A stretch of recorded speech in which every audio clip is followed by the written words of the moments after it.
हाँ जी। अभी अभी वाणी में जो आए ना हाफ एंड हाफ है। हाँ, ये हाफ एंड हाफ किया, पत्थर और पानी। माना भक्ति मार्ग और ज्ञान मार्ग दोनों आधा आधा हैं। तो कोई की बुद्धि में ज्यादा बैठता है, कोई की बुद्धि में कम बैठता है। अगर एवरेज निकालें तो हाफ एंड हाफ हो जाते हैं। और विजयमाला को गायन होता है, रुद्रमाला को महिमा होता है। ये गायन और महिमा में अंतर क्या है? नहीं, आपने ठीक से नहीं पूछा। जो महिमा है वो ही गायन होती है, लेकिन रुद्रमाला का पूजन नहीं होता है। महिमा और गायन है, लेकिन विजयमाला पूजी जाती है। क्योंकि पूजा का आधार क्या है? प्योरिटी। तो प्योरिटी को रुद्रमाला के मण के जो जन्म जन्मांतर के राजाएं बनते हैं भारत में, और भारत के राजाएं ज्यादा पतित होते हैं। ज्यादा पतित होने के कारण उनमें अपवित्रता समा जाती है। बाबा बोलते हैं ये रुद्रमाला के मण के पुरुष स्वभाव संस्कार के हैं। राजा मोस्टली पुरुष ही बनते हैं या स्त्रियां भी बनती हैं? पुरुष ही बनते हैं। तो जो पुरुष है भारत के खास राजा बनने के स्वभाव संस्कार वाले हैं, उनको दुर्योधन दुशासन कह दिया है। वो स्वर्ग का गेट नहीं खोल सकते। इसलिए जो पवित्रता को धारण करने वाली कन्याएं माताएं स्वभाव संस्कार वाली हैं, उनके हाथ में स्वर्ग का गेट खोलने का कर्तव्य रखा हुआ है। और बाबा, मन की संकल्प बुरी या अच्छी कैसी उठती, किस आधार पर उठती? आप उठा ना। हाँ, मन की संकल्प अच्छी या बुरी? पूर्व जन्मों के कर्मों के आधार पर। कर्म बाद में उठते, कर्म पीछे हो चुके हैं 63 जन्मों में, और अभी शूटिंग हो रही है। जो शूटिंग का काल चल रहा है संगम युग में, ये संकल्पों के आधार पर चलता है। अच्छे संकल्प अच्छी दुनिया की शूटिंग कर रहे हैं। वो अच्छे संकल्प आत्मा को मौज में लाते हैं, जिसके लिए बाबा ने बोला है संगम युग है मौजों का युग। तो बुरे संकल्प चलेंगे तो मौजों का युग होगा, या अच्छे संकल्प चलेंगे तो मौजों का युग होगा? है, अच्छे संकल्प चलते हैं, श्रीमत के अनुकूल चलते हैं तो मौजों का युग है। अगर गंदे संकल्प चलते हैं, मनमत पर चलते हैं, मनुष्यों की मत पर संकल्प चलते हैं, तो मौजों का युग नहीं बनता है, दुख की दुनिया बन जाती है। इस तरह हर आत्मा, मनुष्य आत्मा का भाग्य उसकी मुट्ठी में दिया है भगवान ने। परंतु ये अच्छे संकल्प, बुरे संकल्प पूर्व जन्मों के ऊपर आधारित हैं। जिन्होंने जन्म जन्मांतर पर अच्छे कर्म किए हैं, उनके संकल्प भी परसेंटेज में अच्छे ही अच्छे चलेंगे, बुरे संकल्प बहुत कम चलेंगे। और जिन्होंने बुरे कर्म किए हैं, श्रीमत के विपरीत कर्म किए हैं अनजान में, वो भी फाउंडेशन कहाँ पड़ा है? बुरे कर्म करने का फाउंडेशन कहाँ डाला गया? कौन से युग में? संग युग में ही डाला जाता है। और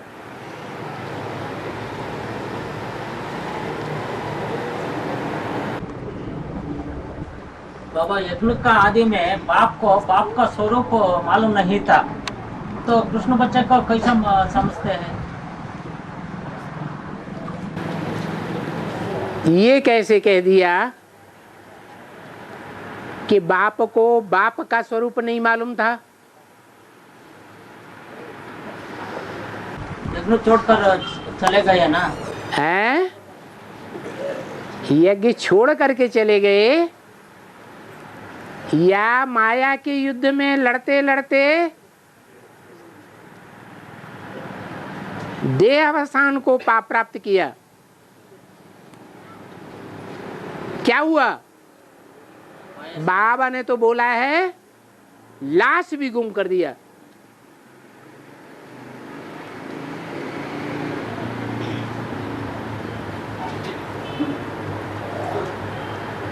तो हार हुई या जीत हुई? जीत हुई। उस समय तो हार हो गई, जिसके लिए कहा गया राम फेल हो गया, लेकिन उसका कारण भी मुरली में बताया क्यों फेल हो गया। उतना ज्ञान नहीं था, क्योंकि उस समय इतना ज्ञान नहीं था। और अब है, अब बाप ने पूरा ज्ञान बच्चों को दे दिया या कुछ अपने पास रखा? पूरा दे दिया। अब जिन बच्चों ने उस ज्ञान को धारण किया वो तो फेल नहीं हो सकते। ये प्रैक्टिकल जीवन में धारणा की बात है।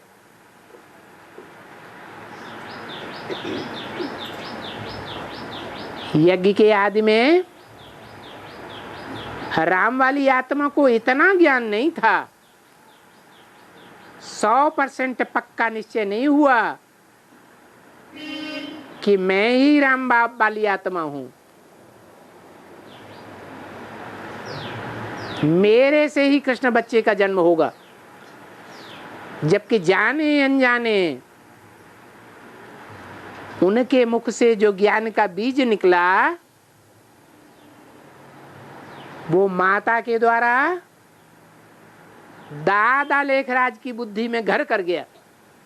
क्या बीज निकला? दादा लेखराज के साक्षात्कारों का साक्षात्कार किसको हुआ? कृष्ण वाली आत्मा को। उनकी बुद्धि में पक्का बैठ गया कि मैं ही कृष्ण वाली आत्मा हूं, मुझे इस संगम युग में ब्रह्मा के रूप में, सफेद पोष के रूप में पार्ट बजाना है। इस पुरानी दुनिया का विनाश सामने खड़ा है और विनाश का साक्षात्कार करके वो रोने भी लगे। विष्णु का भी साक्षात्कार हुआ।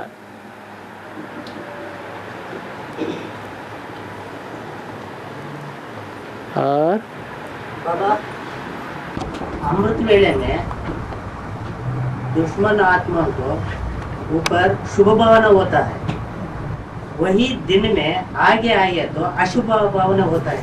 इसका मतलब क्या है? क्या समझा? इन्होंने क्या पूछा? कुछ समझा?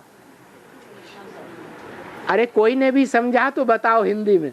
अमृत वेले में है? अमृत वेले में हाँ, दुश्मन आत्मा पर दुश्मन आत्मा है, उसके ऊपर भी शुभ भावना दुश्मन अमृत वेले अमृत वेले के वहीं पे शुभ भाव दुश्मन आत्माओं के ऊपर भी शुभ भावना होती है, ये पक्का है? कच्चा तो नहीं है। अरे इसके विपरीत बात किसी की बुद्धि में हो तो बता दो कि अमृत वेले जो विरोधी आत्माएं हैं उनके लिए भी उपकार की भावना पैदा होती है या अपकार की भावना भी पैदा हो जाती है? होती है या नहीं होती है? हैं? अरे अच्छा बताओ, अमृत वेले कुंभकर्ण नींद के रूप में सवार होता है या नहीं होता है? होता है। अगर कुंभकर्ण जो रावण का भाई है वो सवार होता है असुर के रूप में, तो दुष्ट संकल्प सवार नहीं हो सकता? अरे हो सकता है कि नहीं? हो सकता है और होता है कोई कोई को। ये प्रैक्टिस की बात है, ज्ञान की मजबूती की बात है।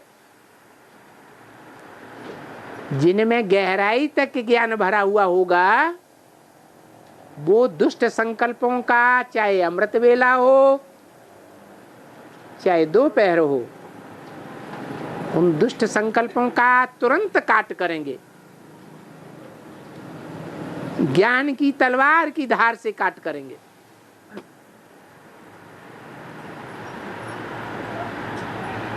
कच्चे ज्ञानी होंगे या अज्ञानी होंगे, परसेंटेज में ज्यादा अज्ञानी होंगे तो कंट्रोल नहीं कर सकेंगे दुष्ट संकल्पों को।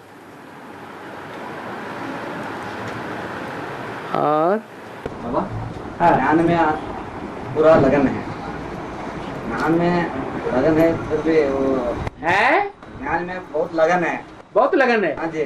उनको आने के लिए बहुत बार बार विघ्न आता है, फिर उनको ज्ञान में नहीं आ सकता। ज्ञान में पूरी लगन है तो आ गया ना।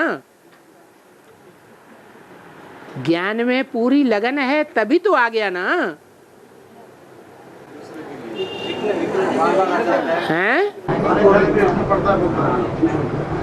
आने जाने में बहुत विघ्न पड़ता है। माना ज्ञान पूरा बुद्धि में आ गया, लेकिन जीवन को प्रैक्टिकली ईश्वरीय सेवा में अर्पण करने में विघ्न आ जाते हैं। ये कहना चाहते? हाँ, इसलिए आ जाते हैं कि पूर्व जन्मों का ऐसा ही हिसाब किताब है।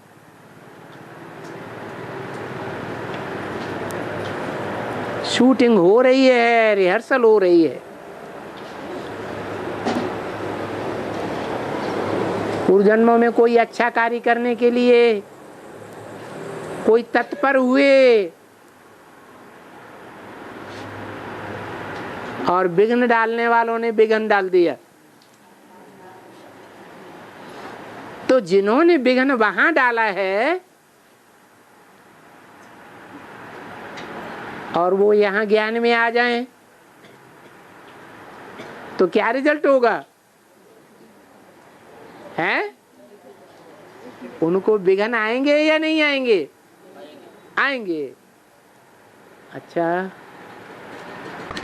बाबा एक वर्ड्स आया हुआ है महामाया।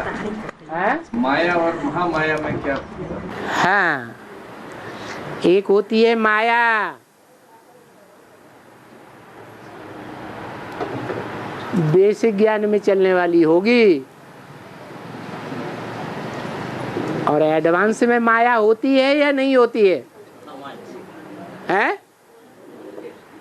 बीज रूप आत्माओं में माया का प्रैक्टिकल रूप होगा या नहीं होगा? हैं? अरे बीज ज्यादा पावरफुल होता है या जड़ें ज्यादा पावरफुल होती हैं? हाँ, तो वो महामाया का रूप है। जो फाइनल पेपर में महामाया के रूप में आ जाएगी। जैसे बाबा ने बोला है कि माया तंग आ गई है, तो जब अब जीवित थी बेसिक में तब बोला तंग आ गई है, फिर जब शरीर छोड़ दिया तब बोला माया ने प्रकृति से हाथ मिला लिया है। तो माया भी रचना है, बाप की बेटी है, और प्रकृति भी रचना है। ज्यादा पावरफुल कौन है? प्रकृति ज्यादा पावरफुल है या माया ज्यादा पावरफुल है? हैं? माया ज्यादा पावरफुल है, क्योंकि बुद्धिमान बाप की बुद्धिमान बच्ची है, और प्रकृति तो जड़ है लेकिन पावरफुल ज्यादा है। प्रकृति जब विकराल रूप धारण करेगी, बड़े बड़े भूकंप इस पृथ्वी पर आएंगे, तो माउंट आबू जैसे पहाड़ भी जमीन के गर्त में समा जाएंगे, जिसके लिए कहते हैं कि चारों तरफ विनाश होगा, भूकंप आएंगे, लेकिन ये एक ही ग्रेनाइट पत्थर का बना हुआ आबू पर्वत दृढ़ रहेगा। वो भी अंत में प्रकृति की चपेट में आ जाएगा। तो प्रकृति ज्यादा पावरफुल हुई या माया ज्यादा पावरफुल हुई? इसलिए माया प्रकृति से हाथ मिला लेती है, और प्रकृति बुद्धिमान माया के इशारे पर चलती है।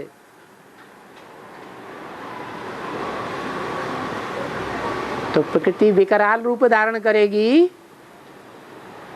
या सामान्य रूप में रहेगी? विकराल रूप धारण कर लेती है। जैसे लक्ष्मी को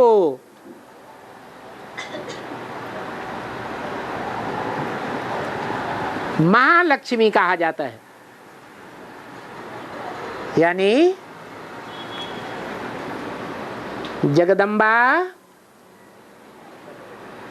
और लक्ष्मी दोनों के संस्कार मिलकर के जब एक हो जाएंगे, तो जगदम्बा का नाम क्या पड़ जाएगा और लक्ष्मी का नाम क्या पड़ जाएगा? महालक्ष्मी। वो लेफ्ट हैंड, वो राइट हैंड। ऐसे ही माया क्या बन जाती है? महामाया बन जाती है। और योग माया भी है। हाँ जी, मंदिर बना हुआ है दिल्ली में। क्या? कौन सा मंदिर बना हुआ है? योग माया मंदिर बना हुआ है। जब योग माया मंदिर में वर्ष में मेला होता है बड़ा, तो राष्ट्रपति को भी वहां जाना पड़ता है। उस मेले में आज भी ऐसी परंपरा बनी हुई है, जिसका नाम योग माया है। तो अच्छी योगिन होगी या साधारण योगिन होगी? है? अरे कैसी होगी? है?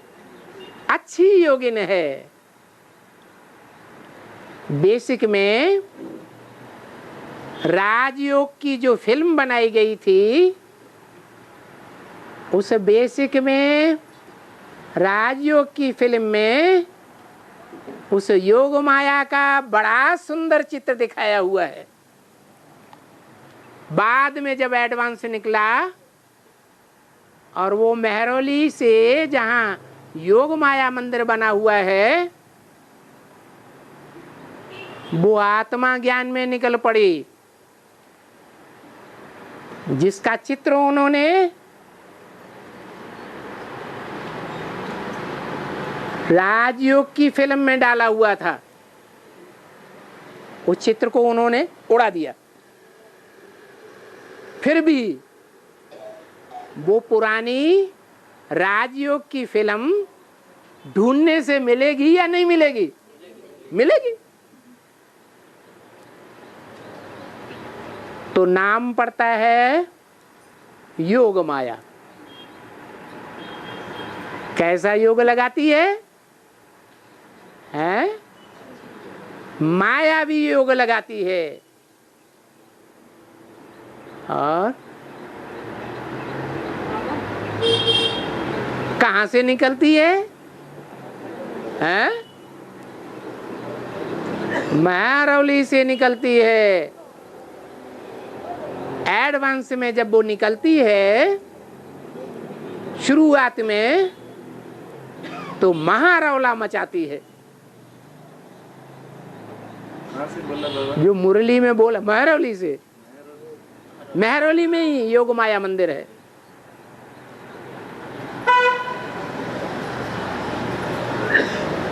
और है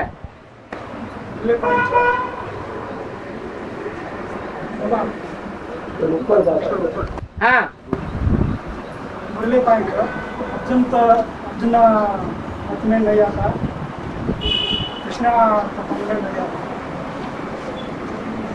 क्या बोले? कृष्ण तो तन में नहीं आता। अर्जुन के तन में नहीं आता हूँ, कृष्ण के तन में नहीं आता। अर्जुन के तन में नहीं आता हूँ और कृष्ण के तन में भी नहीं। कृष्ण के तन में नहीं आता हूँ। अच्छा, अर्जुन किसको कहा जाता है?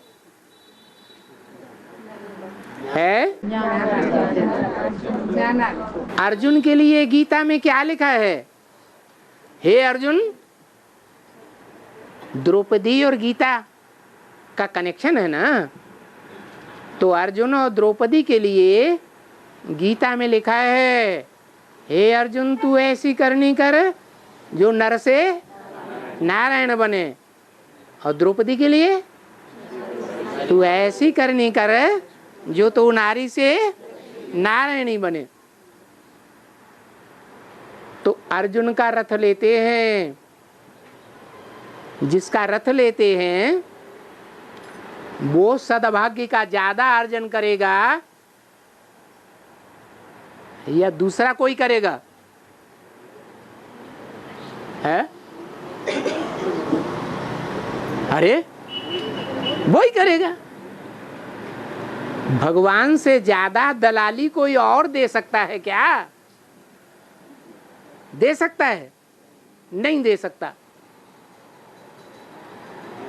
तो ये बात तो नहीं है कि अर्जुन के रथ में आता है। 5 पांडवों में से एक भाई है तीसरे नंबर का, जिसमें भगवान बाप आते हैं। ऐसी कोई बात नहीं है। हाँ, अर्जुन माने सद्भाग्य का अर्जन करने वाला। तो दुनिया में जो सद्भाग्य का अर्जन करता है, उस सद्भाग्य के रिजल्ट में उसको क्या पद मिलता है? अरे कोई पद मिलता है कि नहीं मिलता है? जो पद बड़े बड़े दुनिया के महत्वाकांक्षियों को नहीं मिल पाया, हिटलर को, नेपोलियन को, मुसोलिनी को नहीं मिल पाया, वो कौन सा पद है? विश्व की बादशाही। ये अर्जुन को सद्भाग्य मिलता है और अर्जुन के ही शरीर रूपी रथ में आता है।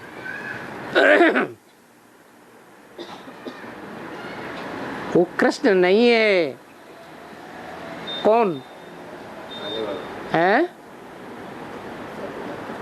अरे सतयुग का कृष्ण वाली आत्मा है वो अर्जुन है? नहीं है। वो कौन सी आत्मा है? संगमयुगी कृष्ण की बात है। जो बच्चे के रूप में कृष्ण की पूजा होती है उस कृष्ण की बात नहीं है। और विराट के आस्थान में रसोई का काम करता है, मना बेहद में कहो। विराट के आस्थान में रसोई का काम करता है, मना बेहद में कहो। क्या बेहद? भीम विराट के आस्थान में रसोई का काम करता है, हाँ। तो उसे बेहद में कहो। अरे रसोई में क्या किया जाता है? हैं?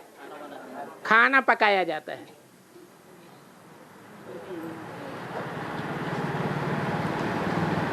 ज्ञान मार्ग में भोजन किसे कहा जाता है? हैं? ज्ञान को भोजन कहा जाता है। योग को भोजन कहा जाता है। योग की खुराक, खुराक माने खाना। वो योग की खुराक कौन तैयार करता? भीमसेन को दिखाया है। बहुत भयंकर है। कितना भयंकर है? 100 कौरवों को अकेले ही मारता है और 100 कीचकों को भी मारता है, पकड़ता है और अनेकों राक्षसों को मौत के घाट उतारता है।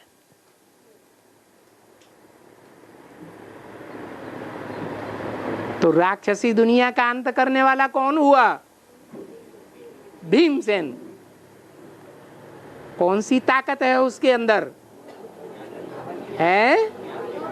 कहते हैं उस भीमसेन के अंदर 10,000 हाथियों का बल था।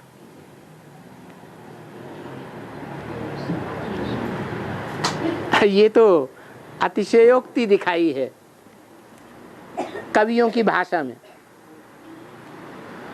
वास्तव में योग का बल था, जिस योग के बल के आधार पर उसको इतना बलशाली दिखाया गया है। और वो कौन सा खाना पकाता था? है? अरे स्थूल भोजन पकाता था क्या? कौन सी खुराक बनाता था? है? ज्ञान की, याद की खुराक बनाता था। और बाबा ने हमारे साथ बहुत नाटकबाजी कर रहा है, क्योंकि ये सारी पढ़ाई कृष्ण बच्चे के लिए है। वो ही अनन्य मुरबी सिखिलते बच्चे है बाप का। हाँ, ये सारी पढ़ाई कृष्ण बच्चे के लिए है। सबसे ज्यादा सहन किसने किया है? अरे ब्राह्मणों की दुनिया में इतने ढेर के ढेर पुरुषार्थी हैं, उन पुरुषार्थियों के बीच में सबसे जास्ती सहन किसने किया है? सहनशीलता है सर्वगुणों का राजा। किसने किया? तो आपके साथ पार्शलिटी किए है? चुप काहे के लिए? बोलो ना। वो बच्चे का पढ़ाई के लिए सारे काम करता है ना बाबा। हाँ, वो बच्चे को पढ़ाई के लिए माना उसमें कोई गुण नहीं है, निश्चय बुद्धि नहीं है। अरे निश्चय बुद्धि बात है। तुम निश्चय बुद्धि हो? उनके लिए हैं? कंपेयर करने तो उनके मुकाबले आप ज्यादा निश्चय बुद्धि बनेंगे, ज्यादा काम करके दिखाएंगे। हैं? अरे उस आत्मा ने तो सारा जीवन व्यक्त में भी और अव्यक्त में भी कहाँ लगाया है? इस ईश्वरीय सेवा में लगाया। राम वाली आत्मा के लिए कहेंगे कि पूरे 100 साल इस यज्ञ में लगाए, कहेंगे आपके लिए कहेंगे।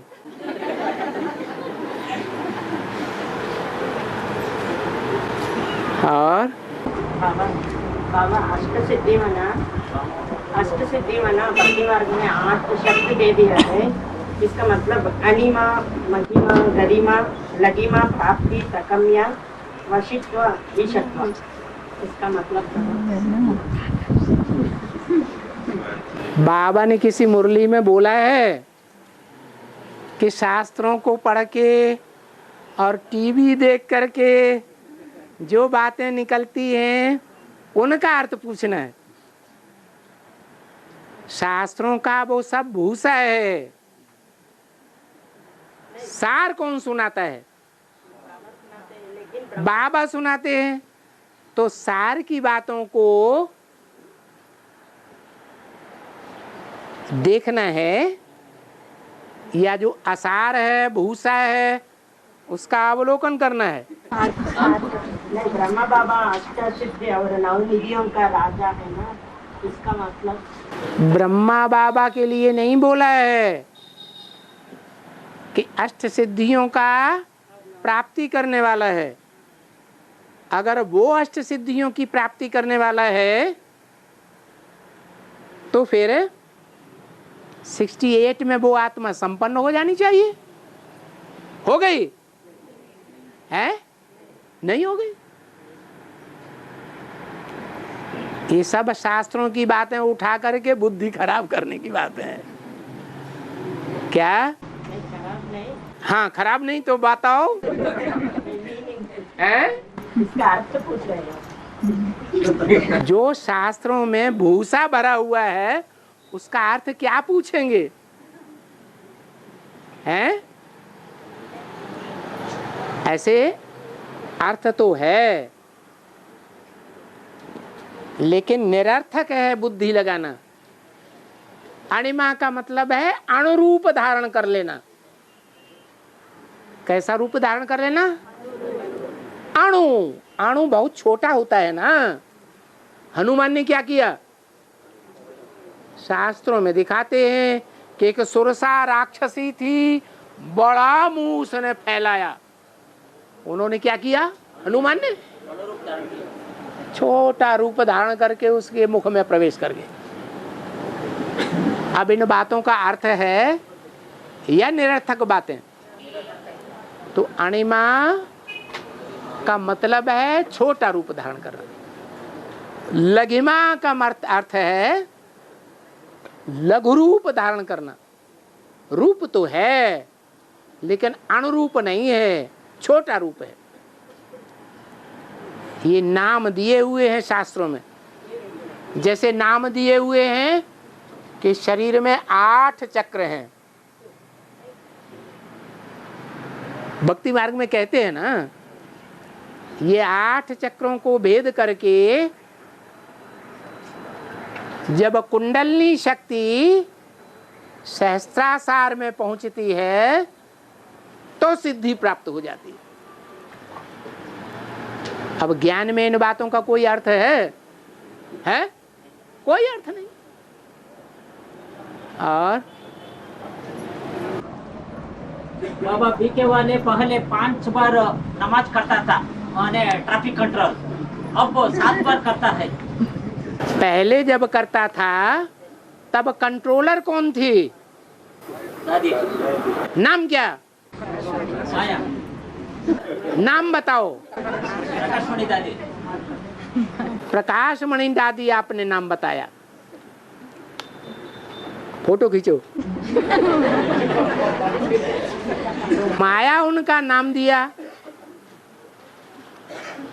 और मायावी दुनिया कौन से धर्म से शुरू होती है? इस्लाम धर्म से। तो इस्लाम धर्म की वो हेड हो गई और इस्लाम धर्म से ही मुसलमान धर्म निकलता है। मुसलमानों में आज भी ये रिवाज है। कितनी बार नमाज पढ़ना है? 5 बार। तो जिसमें ऐसे संस्कार होंगे, जिसने ऐसा नियम कानून निकाला होगा मुसलमानों में, वो यहाँ शूटिंग नहीं करेगा। ब्राह्मणों की दुनिया में शूटिंग करेगा या नहीं करेगा? 5 बार नमाज पढ़ने की। तो समझ में आया? 7 बार करते हैं। अब कंट्रोलर कोई दूसरा है या वही है? अब तो दूसरा हो गया। तो जो राजा आता है वो अपन ही चलाता है। और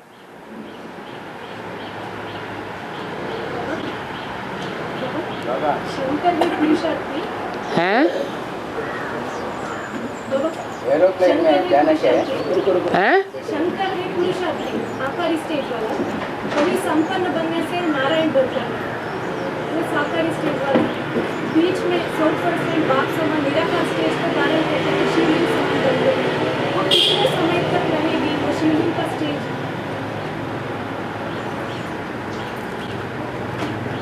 अरे किसी ने सुन लिया हो तो बताओ जरा। अरे आगे तो किसी ने सुना ही नहीं, हम कैसे सुनेंगे? आप आगे आके बैठ जाओ।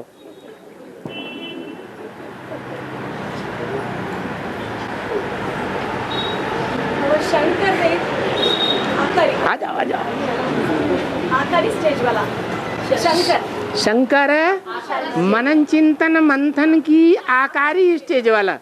हाँ, वही फिर संपन्न बनने से नारायण बनते हैं। वो बीज रूपी स्टेज धारण करने से अचिंत्य असोचता बाप समान बन जाता है। वो नारायण स्टेज है? नारायण स्टेज तो साकारी है। नहीं, नारायण संगम नारायण जो स्टेज है वो भगवान की स्टेज नहीं है। शंकर से उसकी तुलना नहीं कर सकते। शंकर में बाप प्रवेश करता है और बाप प्रवेश करके उसको आप समान निराकारी निर्विकारी निरहंकारी बनाता है। नारायण देवता है, भगवान नहीं है। वो संपन्न होने से नारायण बनता है ना? मतलब नारायण बल को बल पाता है। संपन्न बनता है। जब संपन्न बनता है वो स्टेज नीची है भगवान से या ऊंची स्टेज है? नीचे है, लेकिन वो स्टेज कितने समय तक रहेगी? वो भगवान का स्टेज। वो नारायण जो है वो इस सृष्टि पर परमधाम से आत्मा आने के बाद नारायण है, या इस सृष्टि की मनुष्य आत्माओं को या कोई भी आत्माओं को परमधाम ले जाने से पहले वाला पार्ट है। लेकिन विश्व महाराजन नारायण बनते हैं। विश्व महाराजन जो नारायण बनता है वो सिर्फ कहा जाता है, वो है नहीं। वो 16 कला संपूर्ण कहा जाता है। वो नारायण जो है वो राक्षसों की दुनिया को कंट्रोल करेगा या सिर्फ देवताओं की दुनिया को कंट्रोल करेगा? इसलिए बहुत अंतर है विश्व महाराजन में।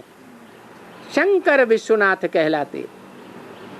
हर हर महादेव शंभो काशी विश्वनाथ गंगे। ये विश्वनाथ का टाइटल वास्तव में नारायण का नहीं है।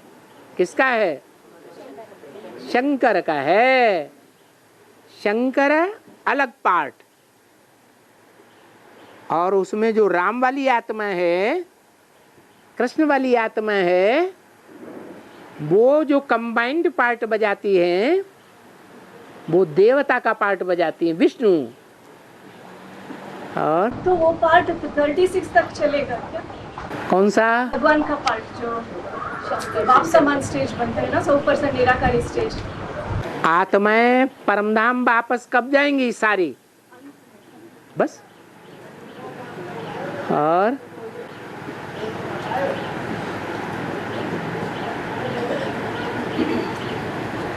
हर एक का पुरुषार्थ ड्रामा में नंदा है। है। ऐसा मुरली में हाँ, पुरुषार्थ भी ड्रामा में नंदा है। बिल्कुल नहीं नूदा है। हाँ, और आगे चलो। हाँ जी, नवग्रह है। अरे इनकी कोई बात है सो तो सुन लो। है हाँ, अरे बेशक में घुस जाओ। हाँ जी, नवग्रह है ना, हाँ वो हमारे ऊपर असर पड़ेगा क्या? है असर पड़ेगा ऊपर नवग्रह है ना, नवग्रह है ना, हाँ। हमारे ऊपर में असर पड़ रहा है क्या? बोल रहे बाबा, नवग्रह नवग्रह असर पड़ता है क्या? हमारे ऊपर, इंसान के ऊपर असर पड़ेगा क्या? मनुष्यों के ऊपर प्रभाव नवग्रह है ना बाबा। अरे मनुष्यों के ऊपर असर पड़ रहा है बोल रहे। मनुष्यों के ऊपर चैतन्य का प्रभाव पड़ता है या जड़ पदार्थ का प्रभाव पड़ता है? चेतन का पड़ता है, चेतन का पड़ता है। चैतन्य का प्रभाव पड़ता है। तो चैतन्य में उन ग्रहों के मानिंद कोई मनुष्य आत्माएं हैं श्रेष्ठ, जिन मनुष्य आत्माओं का भी पुरुषार्थ करने वालों के ऊपर प्रभाव पड़ता है, जो उनके पंजे में फंस जाती हैं। वो 9 प्रकार की आत्माएं हैं, उनमें एक हीरा है और बाकी अलग अलग कम वैल्यू वाले रत्न हैं। उनको ही नवग्रह कहा जाता है। कोई ग्रह बहुत बड़ा है और कोई ग्रह बहुत छोटे छोटे हैं। ये सारे ग्रह, ये आसमान के सितारे हैं, ग्रह नक्षत्र हैं। और तुम बच्चे हैं, धरती के चैतन्य सितारे हो, ग्रह नक्षत्र हो। उन जड़ का प्रभाव हमारे ऊपर कुछ नहीं पड़ता। किसका प्रभाव पड़ता है? हैं? उन ग्रहों के मानिंद, उन ग्रहों का जिनको उदाहरण दिया जाता है, उनका प्रभाव हमारे ऊपर पड़ जाता है। तो हम भगवान की बात को भूल जाते हैं और उन मनुष्यों के आर्डर पर चल पड़ते हैं। और चंद्रमंडल आगे जाके चलता है बाबा। है? चंद्रमंडल है ना हाँ आकाश में, हाँ, आगे जाके अभी चलता है। आने जाना करते हैं। आने जाना का अभी बुकिंग करता है वो लोग। चंद्रमा, ज्ञान चंद्रमा ब्रह्मा कहाँ आने जाने की शूटिंग करता है? चंद्रमंडल के चंद्रलोक में। अभी लोग साइंटिस्ट लोग चंद्रलोक में, चंद्रलोक को आने का जाने का बुकिंग चल रहा है। जो गुलजार दादी जो पार्ट बजाती हैं वो चंद्रलोक नहीं है। उस संगठन में कौन सी ऐसी आत्मा है जो संगठन के प्रत्येक व्यक्ति के ऊपर मन बुद्धि में छाया रहता है? कौन है? जब आवाहन करते हैं गुलजार दादी में तो किसका आवाहन करते हैं? हैं? ब्रह्मा बाबा का। तो वही चंद्रलोक है। ऐसा प्रैक्टिकल में मैं जाके ऐसा आ सकते हैं। स्कूल में जा रहा पूरा। प्रैक्टिकल में ऐसा बुकिंग होता है बाबा। गुलजार दादी का पार्ट ब्रह्मा के रूप में जब वाणी चलाने का चलता है तो वहां चले जाना, कोई चंद्रलोक। वो लोग बाबा अभी प्रैक्टिकल में चलता है। अरे हाँ, वो ही प्रैक्टिकल में चलता है। वो प्रैक्टिकल में हम आपको इन आंखों से दिखा जो प्रैक्टिकल में होगा वो आंखों से देखा जा सकता है कि नहीं? कानों से सुना जा सकता है कि नहीं? सुना जा सकता है। आप अपना चंद्रलोक आंखों से दिखाएंगे? हंसी में उड़ाई दिया। बाबा कपिल ने एक दिन वो संकल्प कर दिया सोने के समय, बाबा आपके गोद में लेके जाओ। सुबह मैं भाई लोग ऐसा जागने का ट्राई कर दिया, मैंने कुछ नहीं चैतन्य नहीं। बाद में 10-15 मिनट के बाद अभी प्रिपेयर करके क्लास में चले गए। ये कैसे बाबा? बहुत अनुभव हो गया, बहुत अच्छा। क्या पूछ रहे हैं? वो अनुभव बता रहे हैं, कपिल का अनुभव।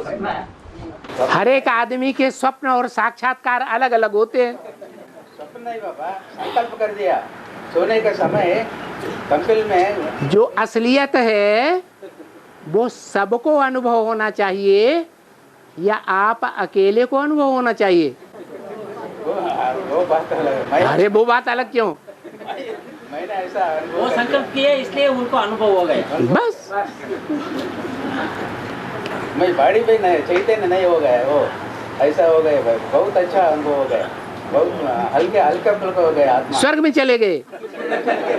बहुत अच्छा हो गया। वो जैसे भक्ति मार्ग में साक्षात्कार हो जाता है, खुश हो जाते हैं, बड़ा अच्छा अनुभव हुआ, ऐसे अल्पकाल का अनुभव हो गया ना, स्वर्ग में तो नहीं चले गए।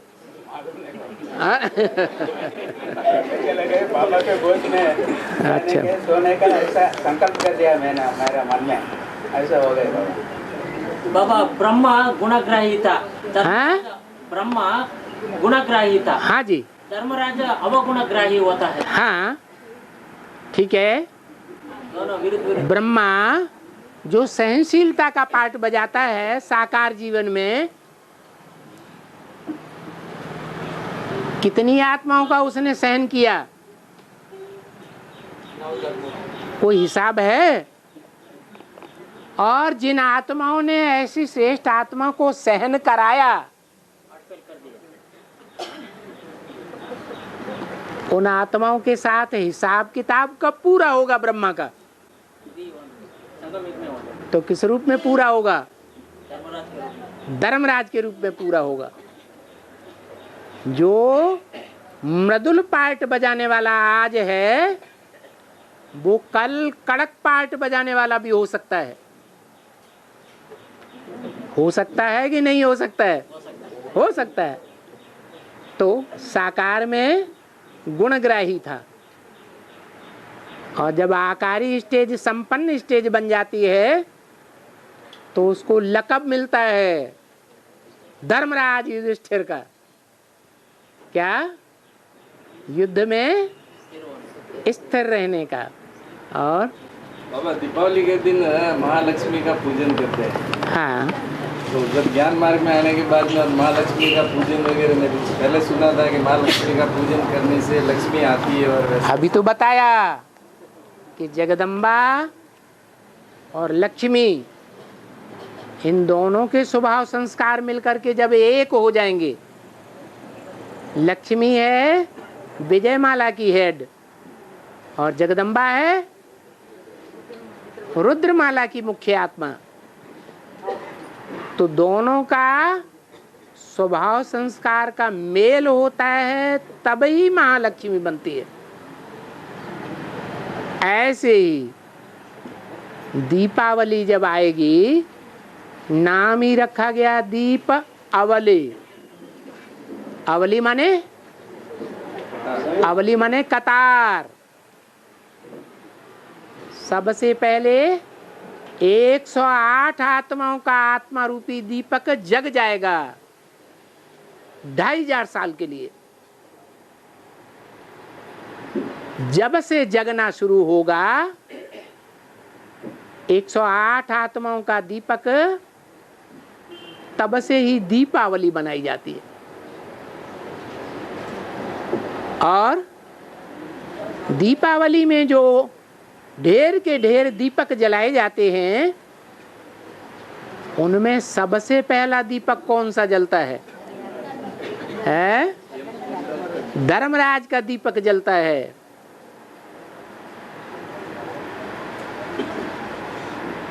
तो वो धर्मराज का दीपक कब जलता है? उसका टाइम क्या है? 2018। हाँ जी। और पूरी माला कतार तैयार होगी, उसका टाइम क्या है? और 10 साल के बाद। और 10 साल नुदे हुए हैं। और है बाबा मंड्या में बीके सेंटर में सबको संदेश दिया। इसके में वो सर्व मनुष्यात्मा को पिता निराकार स्वरूप परमात्मा चित्र है ना, वो चित्र में नीचे शंकर जी है ना, शंकर जी को निकाल के वो सामने दूसरा चित्र बना के। दूसरा कौन सा? सर धर्म पिताओं का रखा है और शंकर जी का निकाल दिया। है का शूटिंग। हाँ, तो देखने वालों से कहो कि ये चित्र तो नया बनाया गया है और हुबली में जो चित्र तैयार किया गया था जिसमें मुख्य स्थान पर शंकर को धर्मपिता के रूप में दिखाया गया है, वो ओल्ड चित्र है। और ओल्ड के बारे में क्या कहते हैं? Old is gold. तो ये झूठा चित्र है, डुप्लीकेट है, और ये डुप्लीकेट बनाने वालों ने ये पैसे कमाने के लिए बनाया हुआ है। वो हुबली का ओरिजिनल चित्र ले जाके वहां रख दो और लोगों को समझाना शुरू कर दो। हाँ, पूर्वजों को भोग चढ़ाता है, पूर्वजों को भोग चढ़ाता है साल में एक बार। हम ब्राह्मण लोग क्या चढ़ाता है? भोग। पूर्वजों को हाँ, श्राद्ध करते हैं। हाँ, ब्राह्मण लोग करना है नहीं करना? पूर्वज दिखाई पड़ते हैं तुमको? दिखाई पड़ते हैं? और भगवान दिखाई पड़ता है कि नहीं? हैं? अरे भगवान दिखाई पड़ता है कि नहीं? अरे तीसरे नेत्र से सही दिखाई पड़ता है या नहीं दिखाई पड़ता है? अभी पड़ रहा है। आप क्यों बोल रहे हैं? वो उसको अपने मुंह से बताने दो, निश्चय बुद्धि है या अनिश्चय बुद्धि है? दिखाई पड़ रहा है। हैं? दिखाई पड़ रहा है। दिखाई पड़ा। तो जब भगवान दिखाई पड़ता है तो भगवान है, और जो दिखाई नहीं पड़ते हैं वो पूर्वज हैं या नहीं है? हैं? नहीं है। देवताओं की भी लोग पूजा करते हैं।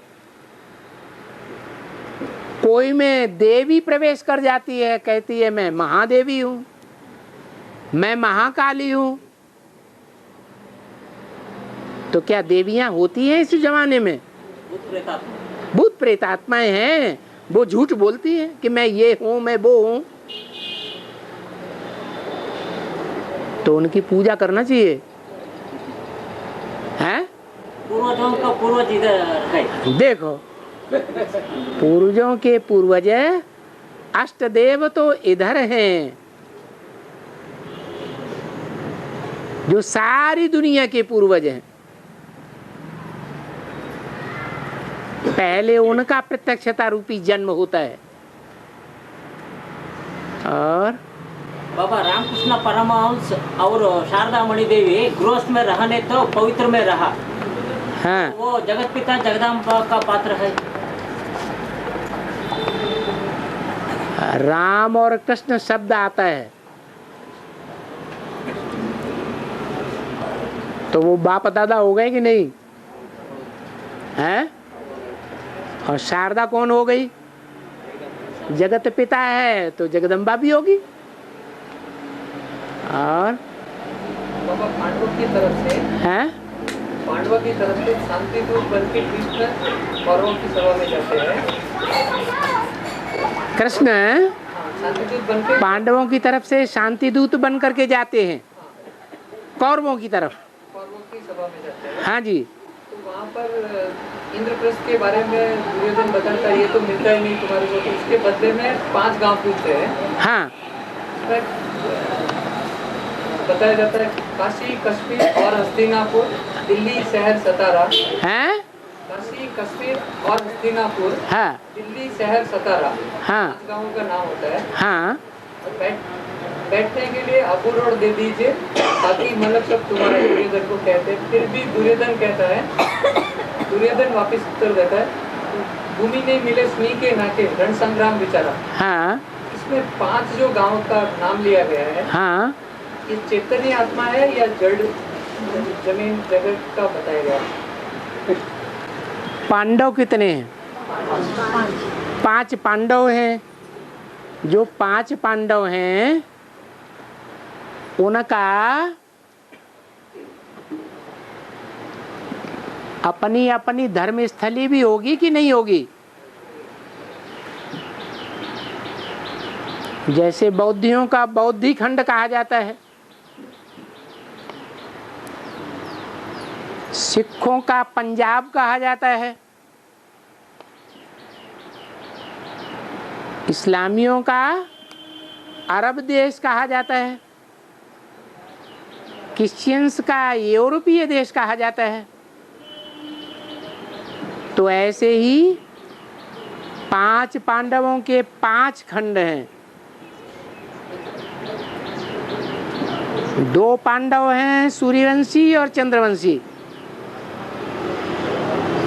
बाकी रहे 3 बौद्धियों का बीज, सन्यासियों का बीज और सिखों का बीज। जो बीज हैं उस धर्मखंड के पिता हैं, मुखिया हैं, उन धर्मखंडों की राजधानी है। तो वो ही 5 गांव हो गए बीज रूप में। वो भी शास्त्रों की ही बात हो गया ना। हाँ जी। तो उसको सही कैसे माने? उसको तो हैं? उसके बारे में सोचना है या उसके बारे में अर्थ निकालना, वो भी वेस्ट हो जाता है, निरर्थक हो जाता है। क्यों? उसका तो अर्थ निकल रहा है ना। 5 पांडवों की बात मुरली में नहीं आई है क्या? नहीं आई है। और झाड़ के चित्र में 5 धर्म भारतीय धर्म नहीं है क्या? हैं या नहीं है? तो क्या शास्त्रों से बाहर की बात हो गई? तो उसी तरह जैसे पहले एक बहन जी पूछ रही थी ना। कौन पूछ रहा था? तो कोई पूछ रहे थे ये जो 8 ये है क्या है? शरीर में जो चक्र है, हैं? शरीर में जो चक्र है, हाँ, और वो ग्रह है, उसके बारे में सोचना भी निरर्थक बताया आपने। वो तो जड़ है। बाबा बेहद की बातें करते हैं या हद की बातें करते हैं? बाबा तो सारी बेहद की बातें करते हैं और बताए भी देते हैं। वो आसमान के जड़ सितारे हैं और तुम चैतन्य सितारे हो। तो उन आसमान के जड़ सितारों के बीच में जड़ 9 ग्रह नहीं है क्या? तो क्या बाबा की वाणी से अलग कोई बात है उनमें? अलग बात तो नहीं है। शास्त्रों से टैली कर सकते हैं, क्योंकि बाबा ने जो बातें बोली हैं उनका मनन चिंतन मंथन करना, उन बातों की गहराई में जाना, विस्तार में जाना, ये गलत बात नहीं है। बाकी जिन बातों को बाबा ने बोला ही नहीं है वो बातों को उठाना जैसे भूसे को उठाना है।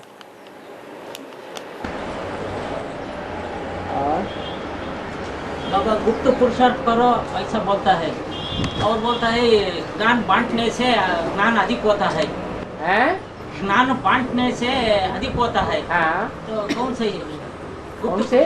गुप्त पुरुषार्थ सही या ज्ञान? दुनिया जानती है कि ये जो ज्ञान बांट रहे हैं ये भगवान का ज्ञान है। ये गुप्त हुआ या प्रत्यक्ष हुआ? गुप्त ही है। और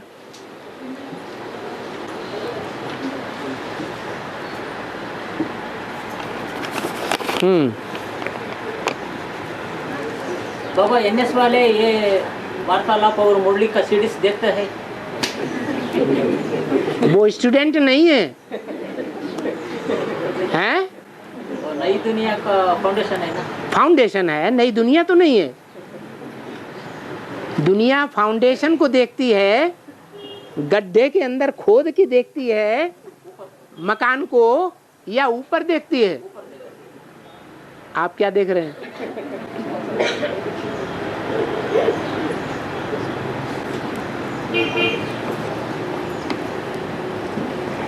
मेरा लौकिक पति कोऑपरेटिव बैंक में काम करते हैं। उनकी भट्ठी नहीं हुआ है क्योंकि उनको लंबी छुट्टी नहीं मिल सकती है। उनका तनख्वाह 25,000 रुपया है। अगर नौकरी छोड़ें तो 10 लाख फंड पाते हैं, इसलिए वो नौकरी छोड़ना चाहते हैं। तो क्या करना है? 10 लाख रुपए अगर बैंक में जमा करेंगे तो कितना रुपया पर मंथ मिलेगा? 10,000 के कम, लगभग 10,000। ब्याज के ऊपर ब्याज भी चढ़ता है 3 महीने के बाद।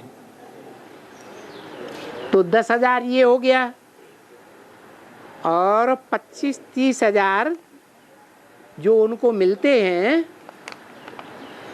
वो उनकी असली तनख्वाह नहीं है। 25,000 जो मिलते हैं वो असली तनख्वाह है या उसमें से कुछ कट जाता है तब 25,000 है? कटने के बाद 25,000 मिलते हैं, तो असली तनख्वाह ज़्यादा हुई ना। तो अगर वो नौकरी 20 साल की उम्र पूरी होने के बाद छोड़ते हैं, VRS लेते हैं, तो उनको पूरी पेंशन मिलेगी। 30,000 का आधा कितना हुआ है? 15,000, और 10,000 इंटरेस्ट के कितना हुआ है? 25,000। तो फालतू की मेहनत हो रही है। बोलो, अरे अभी जो मेहनत कर रहे हैं जिसमें 25,000 मिलते हैं और छुट्टी कुछ भी नहीं मिलती, ईश्वरीय ज्ञान का कोई पुरुषार्थ नहीं कर सकते। तो VRS अगर ले लेते हैं तो उनको फायदा है या नुकसान है? फायदा है। अभी जो मेहनत कर रहे हैं नौकरी करने की वो फालतू हो जाती है। ओम शांति।